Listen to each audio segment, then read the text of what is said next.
With as far as like the top six, I know we've talked about, what ways can they maybe bolster that, and the either ways is use it via trade, whether that's in a Rossi move or a Gustafson move, or it's in free agency. And just what's your overall feel, Mike, on we talked about some certain fits in our mailbag for that spot, and is there like a year off factor or prospect factor in this where you don't want to just sign another guy for a multi-year deal when you have these guys coming? I think that's exactly what's going on, is that I think that they have a big time interest in adding a top six forward, but it's got to be somebody that's willing to probably come on a 1-year deal, max 2. Now, if you could trade Gustafson for a young rostered player, call a Philadelphia and see if a player, Morgan Frost or something, I don't know. Like there are ways to go about it if you're getting somebody that's really young and has a potential future. But if you were talking in free agency, it's going to be somebody that's willing to take a 1 or 2-year deal. By virtue of free agency, most anybody is going to want term. Patrick Kane wants term. Jonathan Marchessault is going to want term. David Perron is going to want term. What you got to hope is that you could convince one of those guys or somebody, not one of those. I don't think Kane or Marchessault, there's any chance, but like a Perron, that he would be willing to sign a 1-year deal at 3.5 or 4 or whatever it is. They still don't have unlimited cap space this summer, especially with Rossi's bonus overage that's going to occur. They've already lost 425 on top of their 14.7 next year, and it could be another $218,000 that they're losing on top of that if he's on the all rookie team. So suddenly their 6'7" is now down to 6'1". And so they just don't have an unlimited amount of time. And remember, part of that 6'1" is re-signing Chisholm.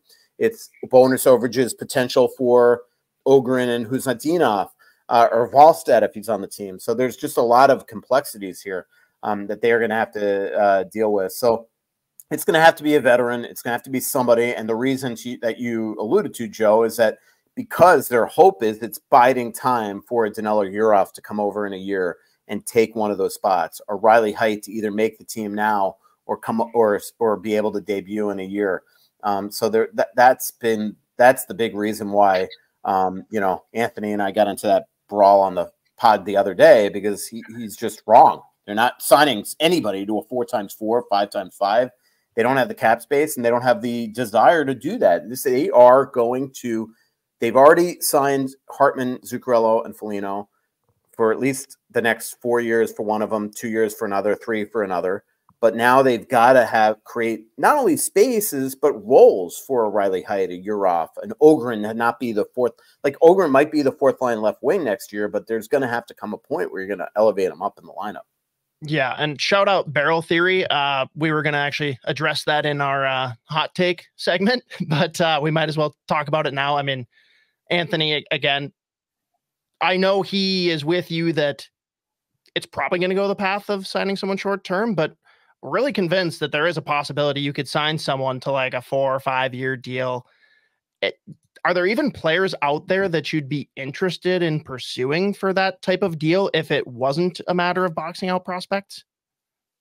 Well, I mean, yeah, there's guys like Mantha and Tolley, I think, is available, and players like that it would take that type of thing. And that's just, it's not something that I think they're willing to do or should do or can do. I think it's just obvious. I don't think, and that's kind of where my frustration with him lied the other night, is that like Joe and I, we know what's going on. We are talking to the people that are sort of, the decision makers, and then can, from what they say, sort of come to our own conclusions of what makes sense or what the tact is going to be here. And so that was my only frustration the other day, is like, I'm telling you what they're going to do. I don't care what you think they can do. They're not doing it. This is what they're going to do.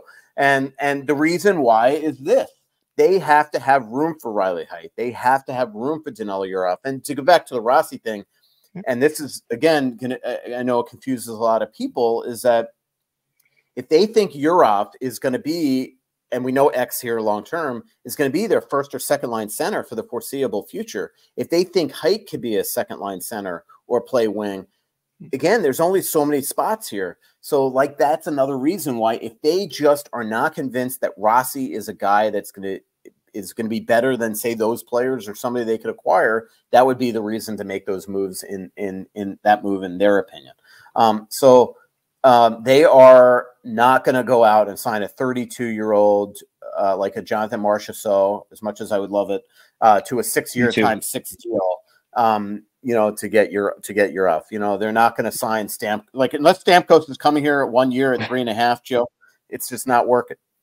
So no, it's not going to work. These guys, I mean, free agents, when they get to 32, they don't know how many contracts they have left. So they're not signing. They're not just going to on day one say, "All right, yeah, I'll come to Minnesota for what, you know, for why." 1 year. You know, they're trying to maximize their deal there. So